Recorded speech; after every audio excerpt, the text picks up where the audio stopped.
Entonces ahí volvemos al Fondo Monetario Internacional. O sea, por todos los frentes, el gobierno no ha tenido otra alternativa que ir al Fondo Monetario Internacional. Y aquello que era una segunda opción desde el punto de vista del presidente en un discurso, ahora se ha convertido en la primera. Y gracias a Dios que así sea, porque realmente el pueblo dominicano ha visto con muy buenos ojos y en muy buen sentido el hecho de que el gobierno haya decidido ir al Fondo Monetario Internacional. Esto ha generado una especie de tranquilidad y ha marcado una pauta diferente con respecto a lo que se pensaba hace unos meses, cuando habían funcionarios públicos que se negaban o que incluso se incomodaban cuando se les planteaba la posibilidad de un acuerdo con el Fondo Monetario Internacional. Siempre este programa desde un principio dijo que lo más conveniente era un acuerdo con el Fondo Monetario Internacional para generar la confianza, para que el país se sintiera más tranquilo y para ver la voluntad de un gobierno, la voluntad política de un gobierno en enfrentar la situación. Gracias a Dios esto se está haciendo en buena lid. Ya no se habla de otra cosa que de la carta de intención y de que este acuerdo sea aprobado lo más pronto posible por el Fondo Monetario Internacional para que comiencen a ingresar los fondos que se necesitan para equilibrar o para tener las finanzas públicas desde el punto de vista financiero en una situación manejable. Este es el ambiente que tenemos en este momento en la República Dominicana y es el ambiente en el cual nos vamos a tener que mover.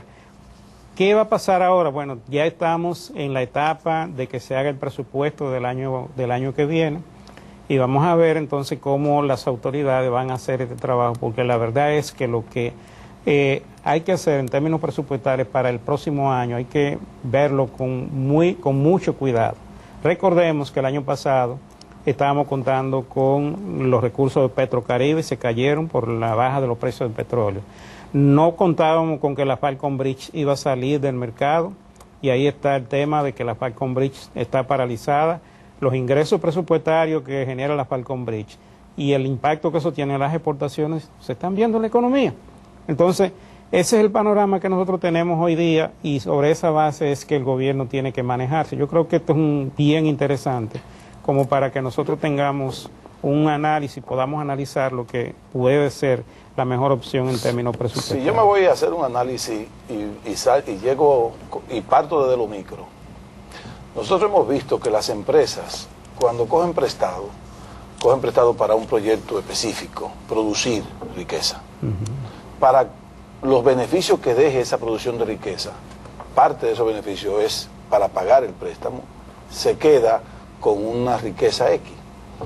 Si nosotros nos vamos entonces a lo macro, los países deben acostumbrarse a coger prestado para producir, porque esa riqueza que va a producir va a generar beneficios y con los beneficios pagará los préstamos.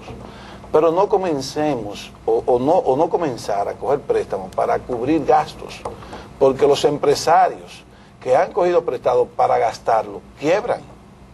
Y eso pasa con los países también. Yo recuerdo que una de las teorías económicas que yo di como alumno de economía era, cuando todavía se permitían las emisiones inorgánicas, era que si usted se atreve a emitir dinero inorgánico para hacer una producción determinada, ese dinero vuelve a las arcas y se equilibra de nuevo la economía. Pero cuando usted comienza a coger dinero para gastarlo, la economía no se equilibra. Yo recuerdo que antes el FMI llegaba a los países, incluso sin necesitarlo, para los gobernantes justificar una creación de impuestos, porque el impuesto se queda, pero el fondo se va. En estos momentos, nosotros ya no podemos crear más impuestos. Ahora tenemos el fondo, estamos cubriendo un déficit fiscal. No sé lo que va a pasar el año que viene, pero por Dios, tenemos nuestros gobernantes llegar a un sacrificio, olvidarse del populismo, olvidarse de seguir en el poder a costa de que podamos en el futuro dañar la economía, aunque esa economía dañada la va a coger otro gobernante. Por Dios, hay que ser responsable. Yo no estoy hablando de este gobierno, estoy hablando del Estado dominicano. El Estado dominicano tiene que comenzar a organizarse y no seguir cogiendo prestado para gastar o para cubrir gastos o para cubrir déficit. Es imposible, que la economía dominicana no aguanta. no aguanta. Ahí tenemos el problema del 40% del presupuesto del año que viene para pagar el servicio de la deuda, sin abonarle un centavo al préstamo.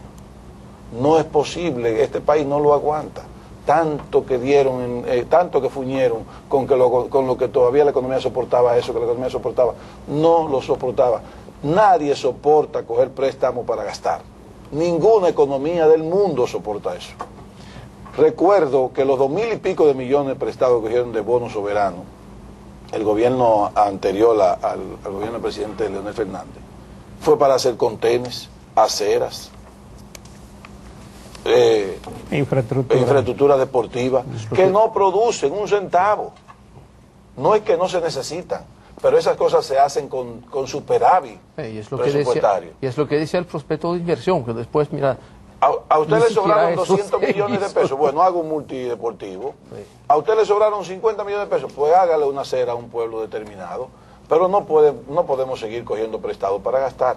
Yo personalmente entiendo que esa economía hay que dejarla. Así como el Grupo 20 se está reestructurando, las economías en desarrollo tienen que cambiar la forma y el enfoque, tanto de hacer política como de manejar la economía. Ezequiel, dice la Asociación de Industriales de Herrera, el gobierno debe comenzar a estructurar el presupuesto para el 2010. Eso lo dijimos nosotros basado en la racionalidad del gasto y con un sentido de asignación dirigida a las prioridades del país. Ellos hablan, cuando hablan de prioridades, hablan de educación y hablan del gasto social. Yo creo que también el fondo tiene un discurso más o menos parecido. Aquí lo que no se quiere es que el gobierno sea un derrochador y que se embarque en gastos corrientes innecesarios, sino en prioridades, porque estamos en una época de escasez. Cuando las situaciones de escasez se presentan, lo que hay que hacer es racionalizar lo que son los gastos, claro, y tratar de mejorar los ingresos de la mejor manera posible. De eso se trata, y yo creo que ese debe ser el principio que nos debe guiar a nosotros como país en esta etapa de presupuesto para el próximo año. El que gasta lo que no tiene, muere quebrado. Bien, amigos, ha sido realmente un placer estar de nuevo en contacto con ustedes este día lunes.